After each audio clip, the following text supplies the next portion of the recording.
গতকাল রাত থেকে বিভিন্ন সোশ্যাল মিডিয়ায় দেখতেছি হারুন ক্যাসিঞ্জার নাকি মারা গেছে। তো আজকে সেই বিষয় নিয়ে কথা বলবো। হ্যালো গাইজ, আমি মোহাম্মদ সোলাইমান। কি অবস্থা সবার? আশা করি সবাই ভালো আছেন। তো আমরা বাঙালি কতটা বোকার স্বর্গে বাস করি সেটা আবার প্রমাণ করলাম।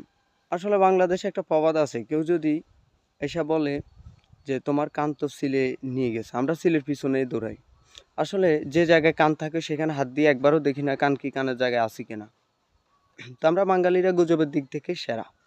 যদি হারুন ক্যাসিঞ্জার মারা যাইতো তাহলে তো বিভিন্ন নিউজ চ্যানেল কভার করতো, কিন্তু আমরা সেটা দেখি নাই। তার আগে নিউজ চ্যানেলগুলো কভার করছে উনি অসুস্থ আছেন, হসপিটালে আছেন।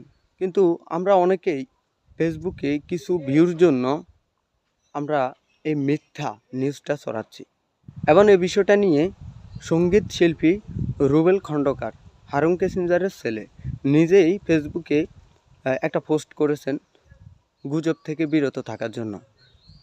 পোস্টটা দেখেন। তা আসলে আমরা গুজব থেকে বিরত থাকব। ধন্যবাদ সবাইকে।